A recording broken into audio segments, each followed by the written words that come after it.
Let's start off today by envisioning something called the degree to job pipeline. It's the promise that if you go to school, get an education, graduate with a shiny degree, and fork over that massive tuition, you're guaranteed to get a good job. The classic do A and get B kind of scenario. And if you think about it, it was pretty brilliant of college and universities because they made themselves the essential prerequisite to get to the job market. You had to go through higher education in order to get a job. And honestly, for a long time, it worked really well. It made sense to add a college education to your high school diploma because that's how you were going to be employed, point blank. But I think something fundamental has changed in the world, and we need to admit something out loud.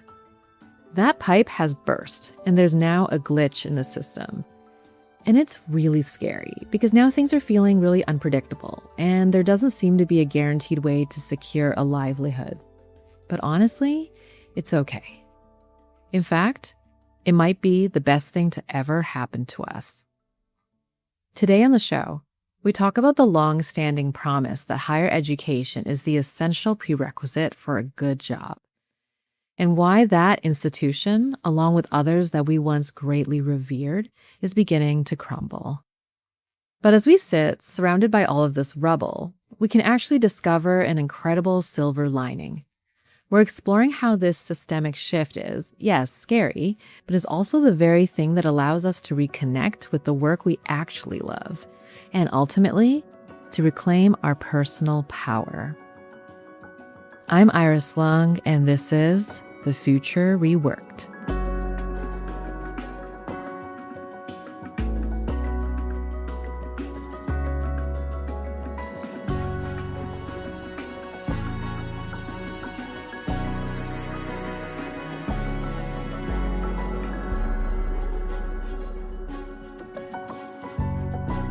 So when did the glitch in the system start?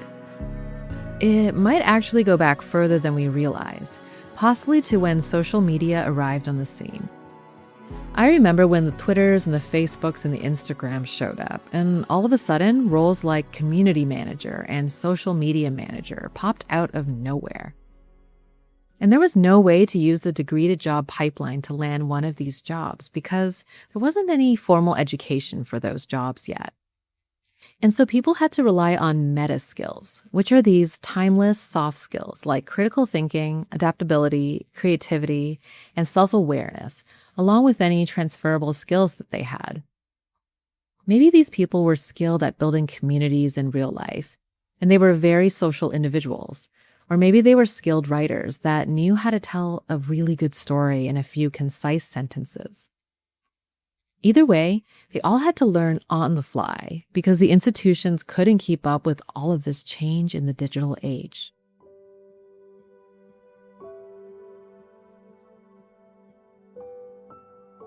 I remember experiencing this firsthand around a decade ago when I went to grad school for journalism. And even then, the cracks were already showing.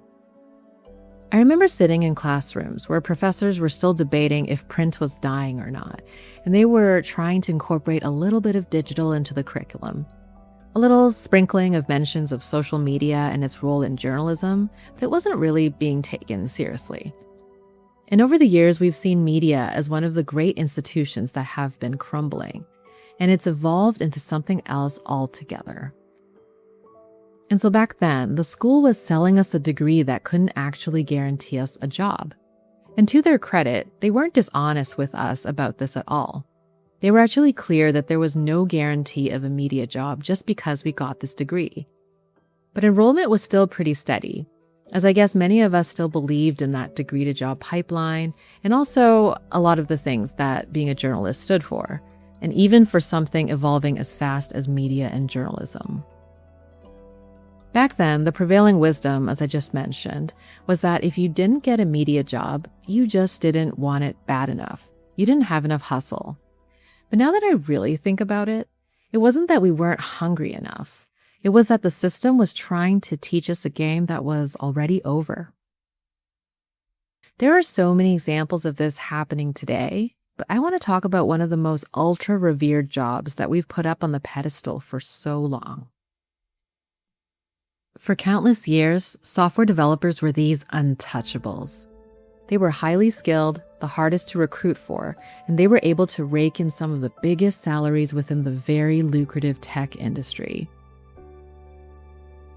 Do you remember when those web development and coding boot camps were all the rage? You were always told to do one of them and learn how to code. And then you could get your foot in the door as a junior developer at one of those shiny tech startups or big companies with all the perks and big salaries. It was a smart move. But now that pedestal is crumbling, especially the degree-to-job pipeline for more junior developers. And there's a mix of reasons for this. Between all of the bootcamp graduates flooding the market, widespread layoffs, the arrival of vibe coding, to AI helping senior developers be more efficient with their jobs. But either way, learning to code and doing one of these bootcamps no longer comes with that guarantee. And get this, there's research from the Wall Street Journal that shows that nearly 45% of graduates are still underemployed 5 years after finishing school. And by underemployed, I mean working jobs that didn't even use the degrees that they so painstakingly acquired. These are people that did everything they thought was right. They believed in the degree-to-job pipeline, and now they're realizing that nothing is ever guaranteed.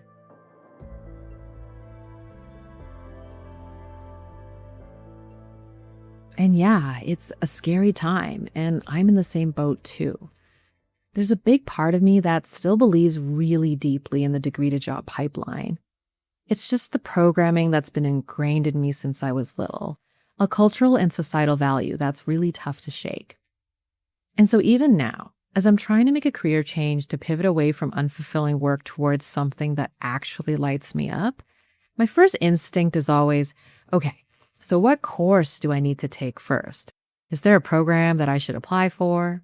School always feels like this prerequisite towards a new professional move that I'm making. And there's this voice in my head that says, if I can just find a structured program with a fancy brand name, I'm good to go.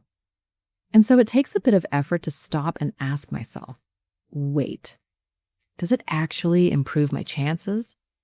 And that's the big question that we have to mull over today. Is school still the safe investment that we were told it was?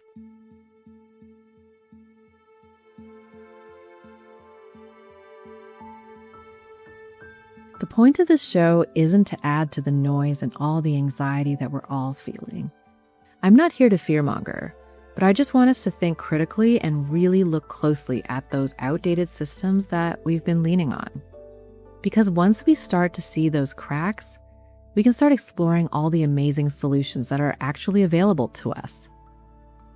The world is changing and it's changing fast. So instead of continuing to put our trust in a pipeline that's drying up and expecting it to work as well as it did for our parents' generation, I think it's time to open ourselves up to possibilities that we aren't considering, just because we're so fixated on what worked in the past. We have to break free from the whole, well, this is just what we've always done historically, so we're going to keep doing it approach. So let's take a break from pounding the pavement on the job boards. And let's take a break from hoping that that degree that we got years ago is still going to be that golden ticket to an income. And let's talk about what else we can actually do. Personally, I'm still a big believer in education. I just don't believe in the traditional institutions anymore. At least, not in the way that I used to. I want to be clear here. I still hold the opinion that it's such an amazing gift to be able to get another degree just for fun and enjoy the experience of going to school. The keyword here is experience. You can meet so many new people, build your network, and be in this super safe bubble where your only priority in life is getting to learn new things. School, especially when you can do it full time, can be this beautiful limbo before the pressure of the working world creeps in. So if you can afford to go to school for fun, that's perfect. I sometimes dream about getting a master's in fine arts and creative writing just to have the experience without the pressure. But in terms of the guarantee of getting a job just because you got the degree, I'm not so sure about that promise anymore.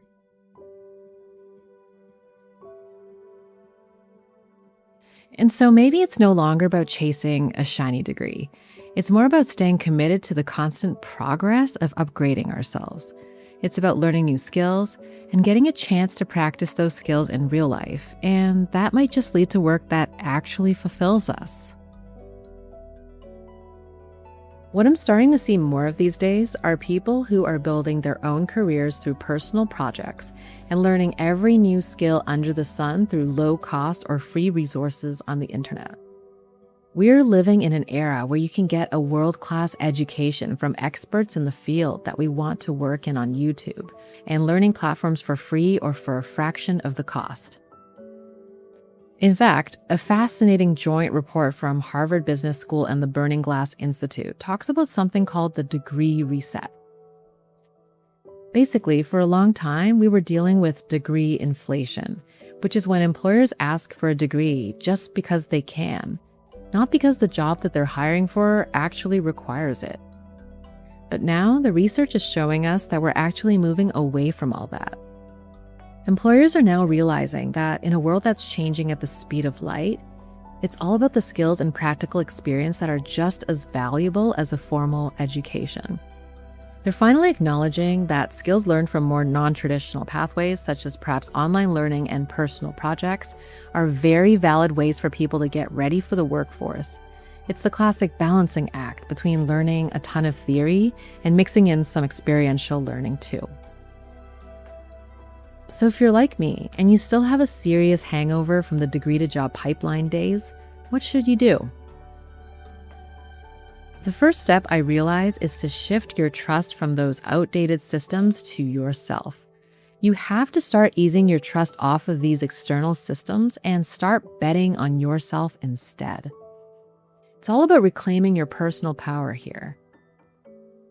And I know it sounds like a lot of hard work. Instead of just getting to sign up for a structured curriculum that tells you exactly what you need to know and how to do it, you're going to have to start thinking for yourself. It's going to require a lot more effort to comb the web and find the best courses and YouTube tutorials and podcasts. And you're going to have to spend a lot of your spare time working on personal projects to practice your newly acquired skills. You'll have to build up your own networks and distribution channels to promote yourself and get your work out there. But here's the best news. You'll most likely be able to pivot your career faster and for a lot less money than going through the traditional higher education pathways. So my question for you is this. What if you stopped waiting for an outdated system to give you permission to step up, and instead you started trusting in yourself and decided to take action today? And if you had to take one action on one thing today, what would that be? This is uncharted territory, a place for experiments and new discoveries, and I can't wait to see where it takes us. I'm Iris Long, and thank you for listening.